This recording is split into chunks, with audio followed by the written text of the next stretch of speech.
Well, ladies and gentlemen, I figured I would give an updated look at the Real Clear Politics Electoral College map where we stand today. Because honestly, I really don't even look at the overall aggregate average polls on here. Mainly, I just look at the updated polls on X, and they get put into here, of course. But I'm going to go through this, give my reaction to what are the updated polls say in all the swing states. They have it right now: Trump, Vance at 219. Harrison Waltz at 215 and 104 overall toss-ups. I know Real Clear Politics is very conservative about changing states in terms of like lean Dem, toss-up, lean Republican. You can see they did change Minnesota and Virginia from toss-ups to lean Dem, but they've switched Minnesota back apparently, which to be honest, I kind of disagree with. Looks like they still have Virginia as a lean Dem, but Minnesota as a toss-up.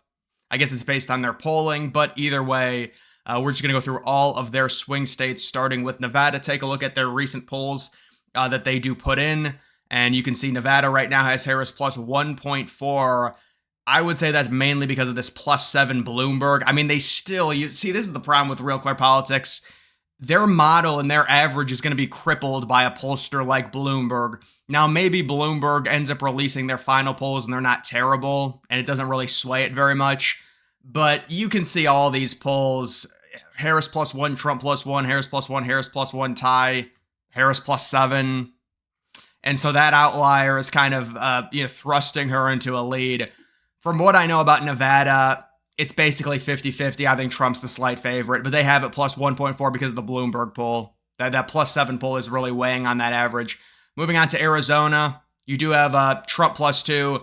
Once again, you've got that Bloomberg poll hurting Trump's average, but Arizona looks very good for Trump. I know Harris has, they do not feel comfortable about Arizona, and they might just give it up, honestly. You can see Biden sitting plus 3.4. That was this time in 2020, so that is a nice, basically 5.5 point swing from plus 3.5 for Biden to plus 2 for Trump. And basically every poll outside of the Bloomberg has Trump sitting very nicely. Some polls better than others. The recent USA Today poll, plus 6. You could say, well, that's an outlier, but I mean, we do have another plus 5 poll. We've got a plus 3 poll. We've got plus 2.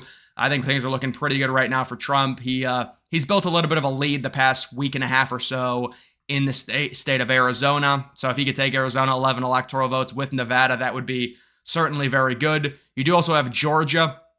Trump sitting plus 1.5. So Georgia, a lot of people freaked out about that Fox News poll. And I'm going to mention this again because this keeps happening with people. They see Fox News polls and they automatically assume, well, Fox News is going to be biased to Trump. They're going to overestimate Trump.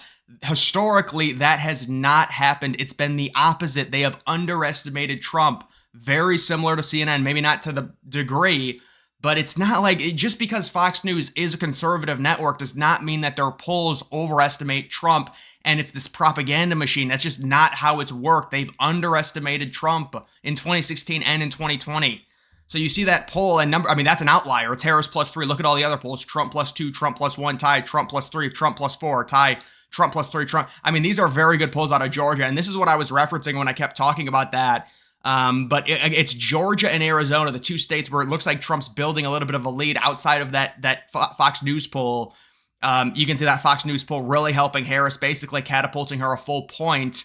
Trump was sitting plus 2.5. Now he's plus 1.5 with that Fox News poll. So overall, I think Georgia is looking very good. Maybe not to the level that Arizona is right now, but Georgia for Trump, I think Trump's trending right there, leading in that state. Next, you do have North Carolina. There's been a lot of dialogue about Harris possibly stealing North Carolina away from Trump.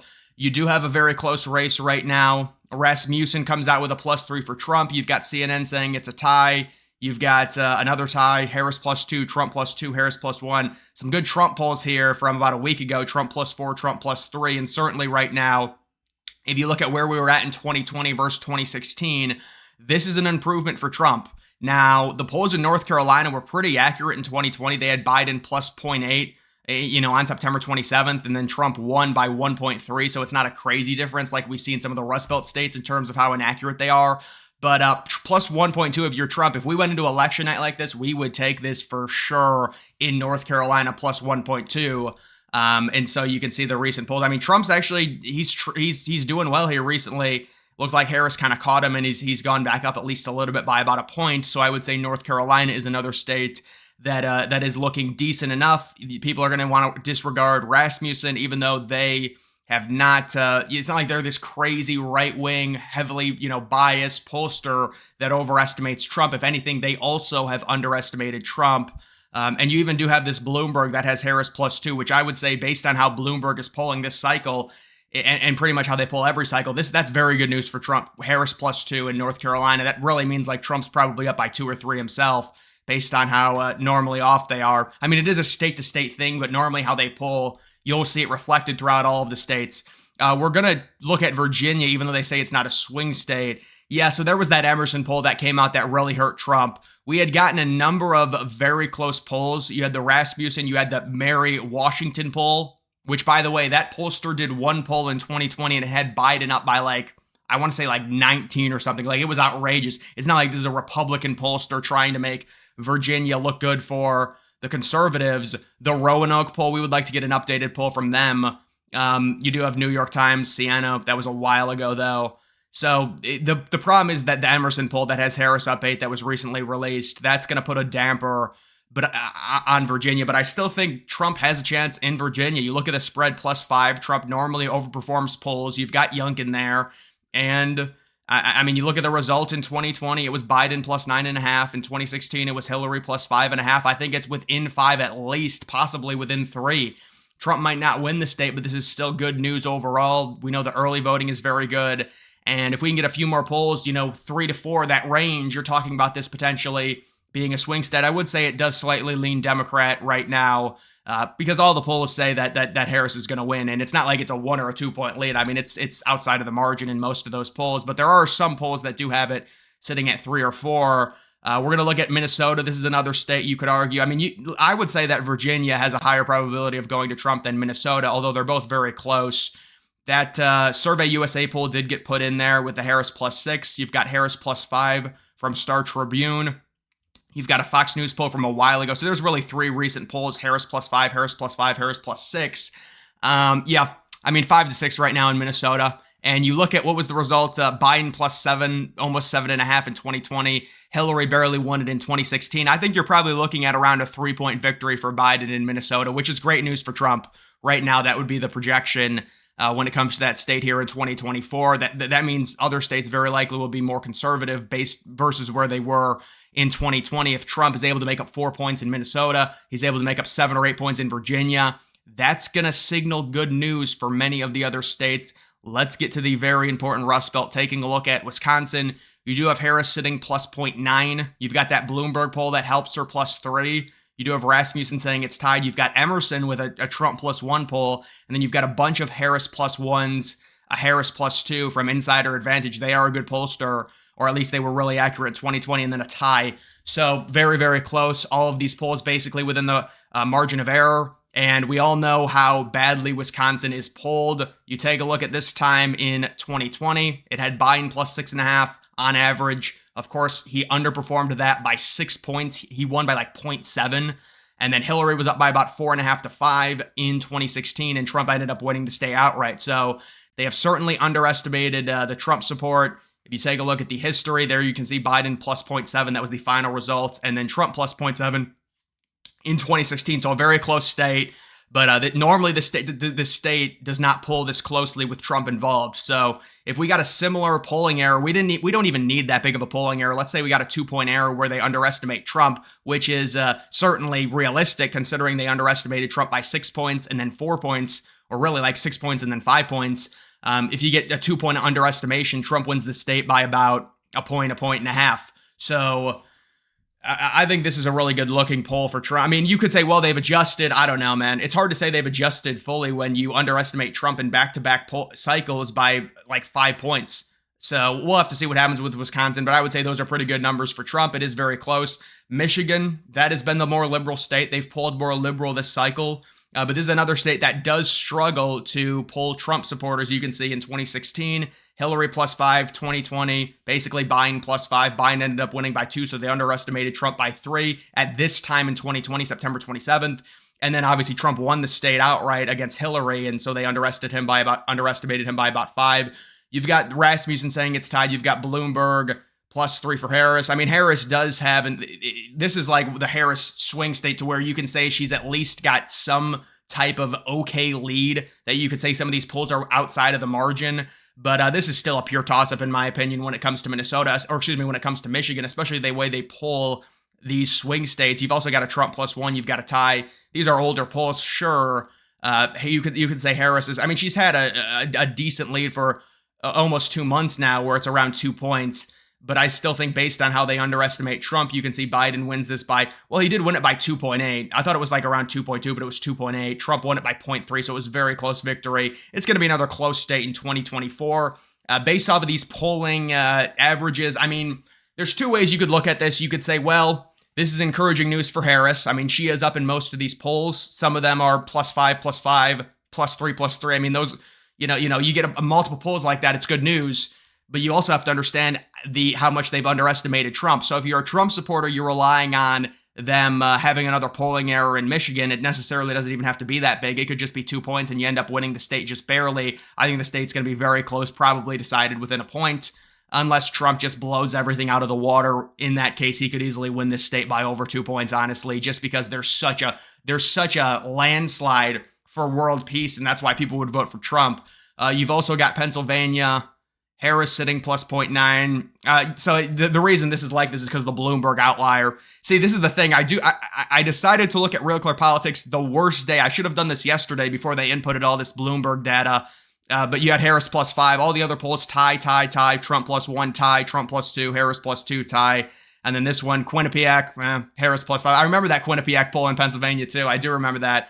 But yeah, so it's unfortunate. But with that poll being in there, this is a very close state. Very, very close state. And another Rust Belt state that did underestimate Trump in 2020 at this time by about 4 points. This was a state that was decided by like less than a point. They had Biden up by almost 5. 2016, Trump won it outright. They underestimated him by, at this time, like 2.5 points. So another state to where they've underestimated Trump in back-to-back election cycles. So you would figure if Harris is sitting +0.9, again, a lot of this is just poor polling data because they incorporate the Bloomberg polls, which is going to up Harris's average. If those weren't incorporated, we'd basically, it wouldn't be, +0.9, it'd probably be tied. So Pennsylvania's another state that's ridiculously close. But you can understand that many of these states, the data, based on the polling errors in 2020 and 2016 with how close they are, they're looking very, very good for Trump.